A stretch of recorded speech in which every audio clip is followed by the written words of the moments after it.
You are safe now. What has she done to deserve this from you? They called her the Ash Girl because the soot was the only thing that ever touched her. In the sweltering subterranean kitchens of Obsidian Peak, Charity moved like a flicker of shadow against the red glow of the roasting pits. Her hands were permanently stained dark, the skin cracked from lye, and the abrasive sand she used to scour the High Council's silver platters.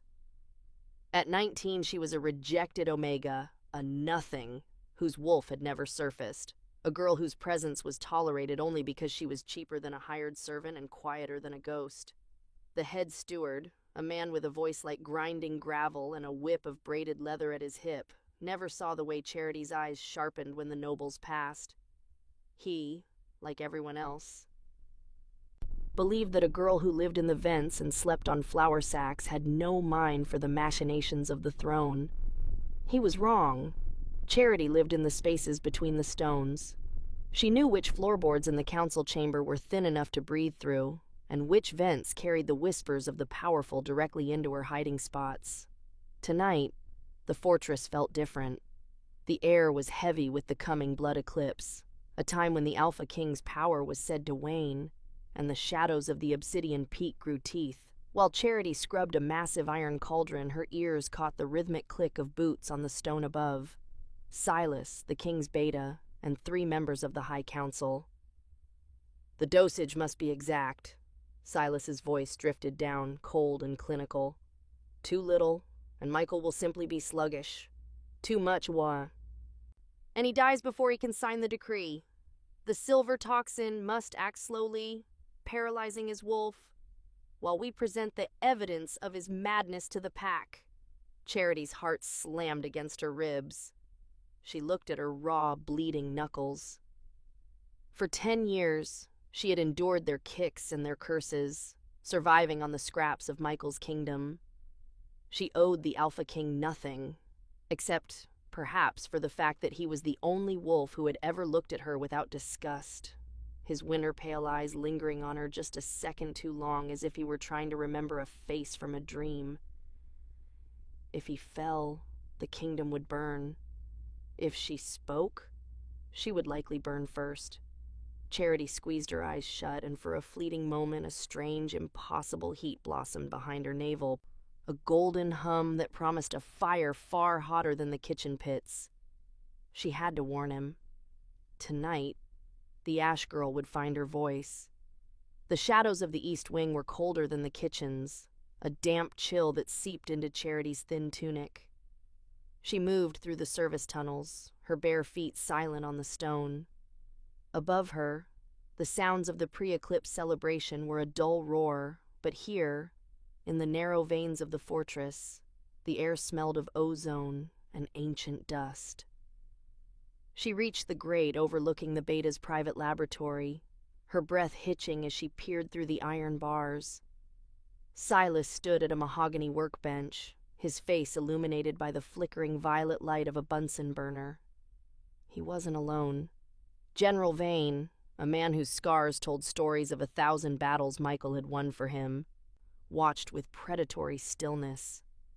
On the table sat a crystal vial containing a liquid that shimmered like liquid moonlight, pure, concentrated silver. "This is the end of the solar lineage," Silas whispered, his voice trembling with a dark sort of reverence. He tipped a single drop of the silver into a decanter of obsidian-aged wine. The deep red liquid hissed, a tiny plume of gray smoke rising before it settled back into a deceptive, inviting crimson. Once he drinks this during the zenith of the eclipse, his wolf will be caged in his own skin. He won't be able to shift, won't be able to heal. He will be a king of glass, ready to shatter. Charity gripped the edges of the vent, the metal biting into her palms. The solar lineage Silas mentioned struck a chord deep within her, vibrating against that strange, hidden warmth in her chest. She had always been told her parents were cowards who abandoned her, but the way Silas spoke of the solar threat felt like he was describing a monster, or a god. "And the girl?" Vane asked, his voice a low growl. The one in the kitchens. My sources say she's been lurking near the council chambers. Silas dismissed him with a wave. The Scullery Stray? She's an Omega without a pack. Even if she heard us, she has no tongue to speak to the king, and no one would believe a servant's ramblings over the Beta's council. She is a bug to be stepped on when the floor needs cleaning. Charity felt a spark of white-hot rage ignite in her marrow. It wasn't the heat of the ovens. It was something sharper. A searing light that made her vision swim with gold. She wasn't just a bug. She was the only one who saw the blade at the king's throat. As Silas corked the poisoned decanter, Charity realized the time for listening was over. She had to get that wine away from the king's table, even if she had to walk through the fire to do it. The great hall was a cathedral of obsidian and gold, illuminated by 1,000 floating candles that flickered like dying stars. At the high table, King Michael sat enthroned, his presence a silent storm. He was draped in black furs, his eyes the color of a frozen lake, scanning the room with a detached intensity that made the surrounding nobles visibly tremble. Charity entered the hall not as a shadow, but as a servant bearing a tray of roasted meats, her heart hammering a frantic rhythm against her ribs. She felt the weight of the poisoned decanter before she even saw it. It sat at Michael's right hand, the wine a deep, bruised purple that seemed to absorb the candlelight. Silas stood behind the king, a mask of loyal devotion painted onto his face, while General Vane watched from the shadows of a nearby pillar. The air in the room was thick with the scent of pine, expensive musk, and the copper tang of impending betrayal.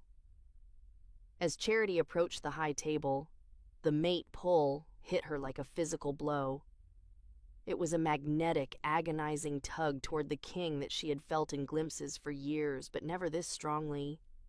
Her skin began to prickle with that strange internal heat, her golden-flecked eyes momentarily flashing. Michael's gaze shifted, landing on her for a fraction of a second. His brow furrowed, his nostrils flaring as if he had caught a scent that didn't belong in a room full of dying Omegas. "The wine, my king," Silas prompted softly, reaching for the decanter, "to toast the coming eclipse." Michael's hand moved toward the silver chalice. Charity didn't think. She simply lunged. She stumbled intentionally, her boot catching on the edge of a heavy rug. The tray of meats flew from her hands, but her real target was the decanter. With a desperate sweep of her arm, she sent the poisoned wine crashing to the floor. The crystal shattered, and the liquid hissed as it touched the obsidian tiles, a faint, acrid smoke rising from the spill. The hall fell into a terrifying silence. Silas's face contorted with a fury he could barely hide, while the High Council rose in a collective roar of outrage. Michael didn't move. He looked down at the dark stain on the floor, then up at Charity, who knelt amidst the shards of glass, her hands bleeding. "Caesar!" Silas screamed, his voice cracking. "The Stray has insulted the crown! She attempted to assault the king!" Guards descended, their iron grip wrenching Charity to her feet. As they dragged her toward the dungeon doors, she looked back one last time. Michael was standing now, his icy gaze fixed on the spot where the wine was still eating into the stone. He wasn't looking at her with anger. He was looking at her as if he had just realized the bug he had ignored was the only thing keeping him alive. Charity was hauled into the darkness, but the fire in her blood had finally begun to roar. The dungeons of Obsidian Peak were carved into the roots of the mountain, where the air was thick with the scent of damp earth and old iron. Charity sat on the freezing stone floor, her back against the jagged wall, watching the flickering torchlight dance in the puddles. Her hands were still stained with the crimson wine and her own blood, but she didn't feel the cold. Instead, a low, rhythmic thrumming lived in her chest, a heat that refused to be extinguished. The heavy iron door groaned on its hinges. Charity didn't look up until the scent of winter wind and cedarwood filled the small cell. King Michael stood in the doorway, his massive frame blotting out the light from the corridor. He had discarded his formal furs, wearing only a black tunic that strained against his shoulders. For a long moment, he simply stared at her, his pale eyes searching her face with an intensity that made the mate pull between them scream. "The wine ate through the obsidian floor within minutes," Michael said, his voice a low rumble that vibrated in the small space. He stepped into the cell, the door clanging shut behind him. "My alchemists have never seen a toxin that potent. Silas wants you executed at dawn for treason. He claims you were the one who poisoned it." Charity finally met his gaze. Her golden-flecked eyes burned with a defiance that no Omega should possess. "If I wanted you dead, I wouldn't have broken the bottle, my king. I would have let you drink." Michael moved with the speed of a predator, closing the distance between them in a single stride. He reached down, his large hand gripping her chin and forcing her to look up. His touch was electric, a jolt of pure fire that made Charity's breath hitch. A low growl started in his chest, but it wasn't one of anger. It was recognition. "You've been in my kitchens for 10 years, he whispered, his thumb brushing over the soot on her cheek. "I've felt you in the castle like a ghost. Why now? Why risk your life for a king who has done nothing but allow you to remain in the ash?" "Because the beta isn't acting alone," Charity rasped, her voice cracking. "The High Council, the General, they don't want a king. They want a puppet, and they know things about me that I don't even know myself." Michael's grip tightened almost imperceptibly as his eyes dropped to the jagged scar on her shoulder, the mark he had secretly protected for a decade. He knew the truth of the solar bloodline, a truth that could burn his entire world to the ground. He leaned closer, his forehead almost touching hers. "The blood eclipse is tomorrow, Charity. They will try to kill us both. If you want to survive, you have to tell me exactly what you heard under those floorboards." The council chamber was a theater of cold cruelty. High above, the moon began its slow transit across the sun, casting a sickly, bruised light through the stained glass ceiling. King Michael sat upon his throne, his face a mask of iron indifference that betrayed none of the fire he had felt in the dungeon only hours ago. Silas stood at his right, his eyes gleaming with the anticipation of a predator. "The evidence is irrefutable," Silas announced, his voice echoing through the vaulted hall. "The girl was caught in the act of destroying the evidence of her own crime. She is a threat to the crown, a parasite that has fed on your mercy for too long, my king." Charity stood in the center of the room, her wrists bound in cold iron. She looked small against the vastness of the obsidian walls, but she didn't bow. She could feel Michael's gaze on her, a heavy, silent weight. She knew the plan, or at least the desperate gamble he had whispered in the dark. "She is a rejected Omega," Michael said, his voice flat and devoid of the warmth he had shown in the cell. The mate pull between them was screaming, a physical ache that Charity had to fight to keep from her expression. "A stray from the kitchens. She is beneath the dignity of a royal execution." "Then let her be purged," a council member cried. "Let her be thrown to the Blood Moon Guard." Michael rose, his massive shadow stretching across the floor. He descended the dais, stopping inches from Charity. To the council, he looked like a king preparing to crush an ant. He leaned down, his voice carrying just enough for the front row to hear. "I, Michael of the Obsidian Peak, formally reject any claim this stray has to my protection or my pack," he declared. The words felt like physical blades, even though Charity knew they were a shield. "She is a defect in our bloodline. I sentence her to the black pits, where the moon's light cannot reach." A collective gasp went up. The black pits were worse than death, a high-security void where the council had no jurisdiction and the guards were loyal only to the king's shadow orders. Silas's smile faltered. He wanted her dead, not hidden in the one place he couldn't legally enter. As the guards seized Charity to drag her away, Michael's hand brushed hers, surreptitiously pressing a small, sharp shard of obsidian into her palm. "Trust the heat," he breathed so softly it might have been the wind. Charity met his icy eyes and saw the promise there. He wasn't casting her out. He was placing his only hope in the one place the traitors couldn't reach. The black pits were not merely a prison. They were a sensory void. Deep within the mountain, the air was thick with the scent of ancient minerals and stagnant despair. Charity huddled in the corner of her stone cell, her fingers trembling as she clutched the obsidian shard Michael had pressed into her palm. The darkness here felt heavy, a physical weight that tried to crush the air from her lungs. But beneath the surface, the nullification brand on her shoulder was beginning to itch. A searing, crawling sensation that felt like ice fire. The silence was shattered by the rhythmic clanging of the iron gate. Silas entered, accompanied by 2 guards from the Blood Moon Guard. They didn't carry the king's crest. They carried the silver insignias of the old world. Silas's face was no longer a mask of loyalty. It was a distorted map of hatred and greed.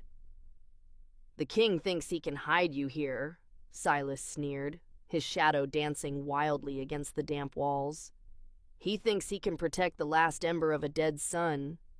He is sentimental. I am practical."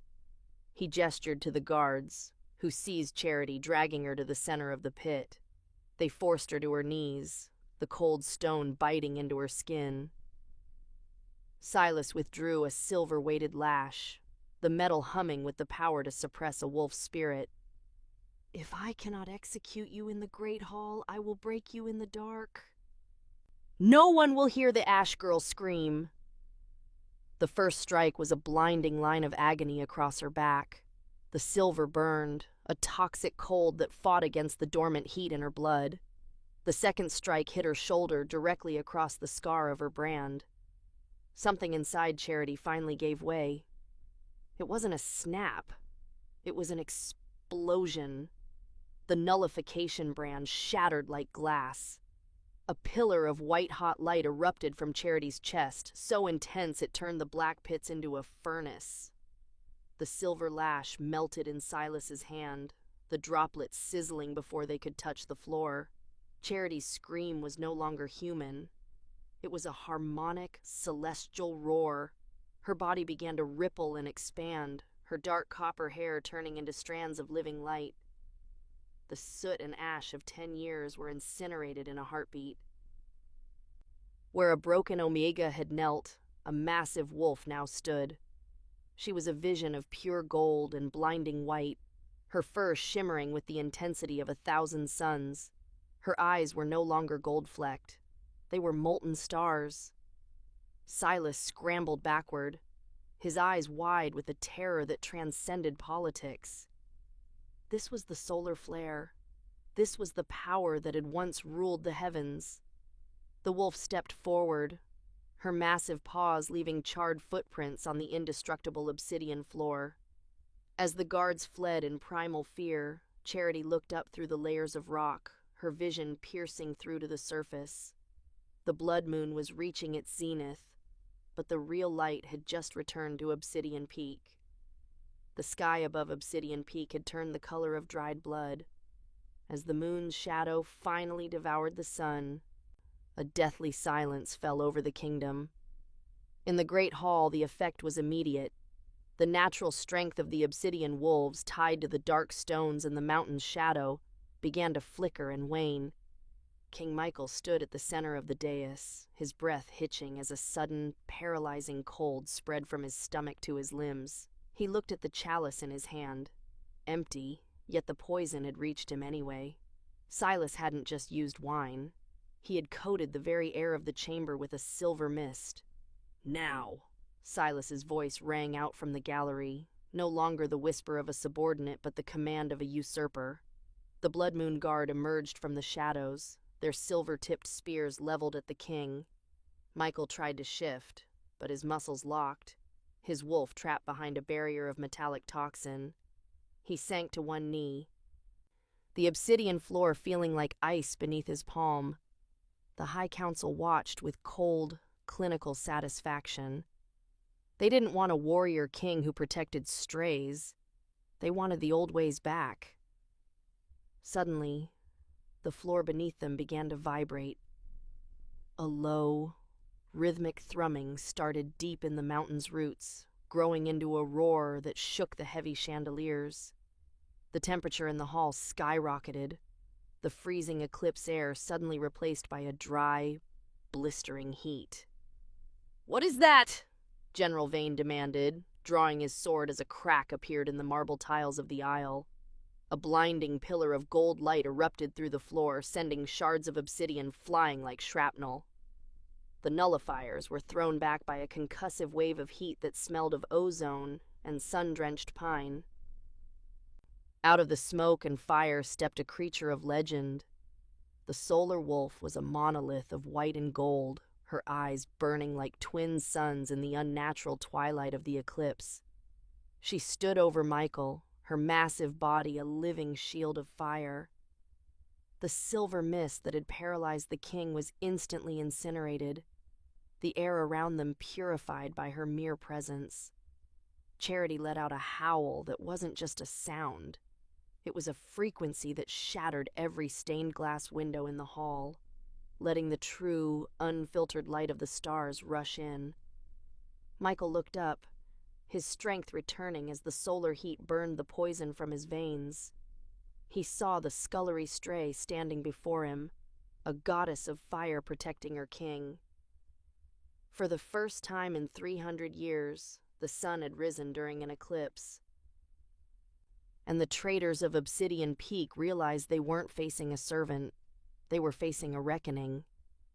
The High Council's elite guards, the nullifiers, surged forward, their silver-coated armor gleaming under the unnatural light of Charity's presence. They were trained to neutralize any standard wolf, but they had never faced a solar flare. Charity didn't wait for them to reach her. She lunged, her massive golden form a blur of heat and light. Every step she took charred the marble, and the sheer temperature of her aura caused the silver tips of the approaching spears to soften and droop like wax. Michael roared as the last of the silver mist evaporated from his lungs. He shifted, his own wolf emerging, a beast of pure obsidian, vast and shadowed, providing a stark contrast to Charity's blinding radiance. They fought in a devastating harmony. Michael was the crushing force of the mountain, and Charity was the incinerating power of the sun. Together they tore through the ranks of the traitors, a duo of shadow and light that the Council's old laws were never meant to contain. Silas, realizing his coup was disintegrating, scrambled toward the secondary trigger of the hall's defenses, a series of overhead ballistae loaded with heavy silver bolts. "Kill them both!" he shrieked, his voice lost in the thunder of combat. "I don't care about the throne anymore! Just burn them!" The heavy machinery groaned as it aimed. Charity sensed the threat before the first bolt was even released. She skidded to a halt, planting herself firmly between the king and the high gallery. As the massive silver projectiles whistled through the air, Charity didn't dodge. She exhaled a concentrated stream of solar fire, the white-hot beam meeting the bolts mid-air. The silver disintegrated into a fine, harmless mist before it could touch her fur. Standing amidst the steam and the smoldering remains of the guard, Charity turned her burning gaze toward the High Council. The senators, who had once looked down at her from their gilded seats, were now huddled in terror. She stepped toward the dais, her growl vibrating in their very marrow. She wasn't just defending her king, she was reclaiming the dignity they had spent a decade trying to scrub away with ash. "Enough!" Michael's voice boomed, returning to his human form as he stepped into the light Charity cast. He placed a steady hand on the solar wolf's shoulder, his skin unharmed by the heat that had melted silver only moments before.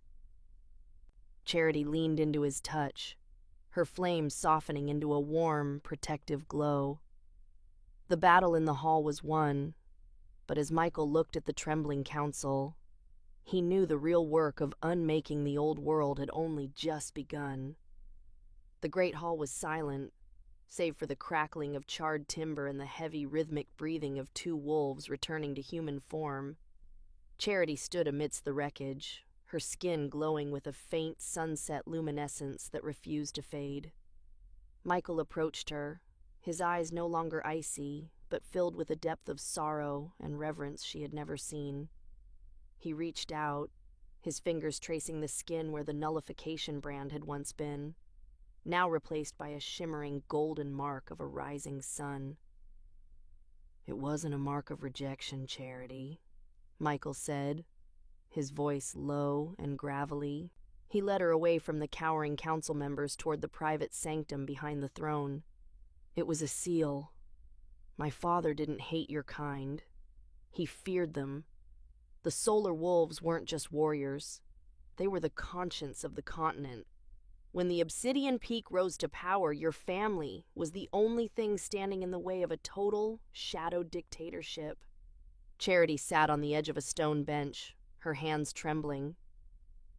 "So he marked me? He turned me into a servant to hide what I was?" "He marked you to save you," Michael corrected softly, kneeling before her. "The Pure Keep Order was hunting every solar descendant. If your power had manifested when you were a child, they would have found you and extinguished you.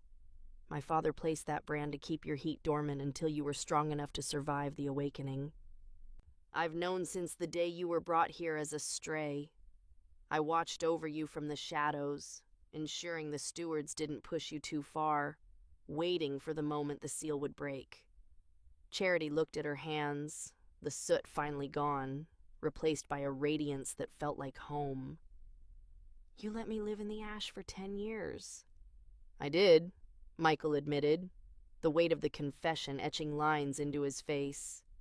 "And it is a debt I can never fully repay. I had to wait for Silas and the council to expose themselves.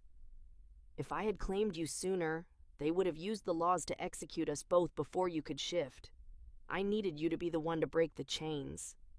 He reached into his tunic and pulled out a small sun-shaped amulet that pulsed with a light identical to hers. "This belonged to your mother, the last solar queen. My father kept it for the day the sun returned to the peak." As he placed the amulet around her neck, the mate pull between them reached a crescendo, a violent, beautiful harmony that fused their souls. Charity realized then that her life of brokenness hadn't been a tragedy, but a forge. She wasn't just a survivor. She was the missing half of a kingdom that had been cold for too long. Looking at Michael, she saw not just a king, but the man who had sat in the dark with her for a decade, waiting for her to light the world. The morning after the blood eclipse did not bring the usual gray gloom to Obsidian Peak. Instead, the dawn broke with a clarity that had been missing for generations, the sun's rays catching the jagged peaks and turning them into shards of gold.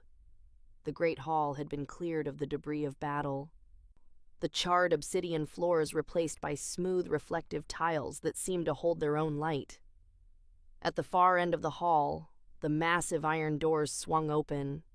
Charity appeared, no longer the soot-stained scullery girl, but a vision of celestial power. She wore a gown of molten gold that shimmered like a living flame, her copper hair cascading down her back, unbound and brilliant. Around her neck, the Solar Queen's amulet pulsed with a rhythmic warmth, a heartbeat in sync with the mountain itself. Beside her, King Michael walked with a new kind of pride, his hand resting firmly in hers. The High Council had been dismantled, its treasonous members replaced by those who had long whispered for change but lacked the fire to demand it. As the couple reached the dais, Michael didn't take his seat on the throne. Instead, he turned to the gathered representatives of the Pax. "For 300 years, this kingdom has lived in the shadows of its own fear." Michael's voice resonated through the hall, steady and commanding.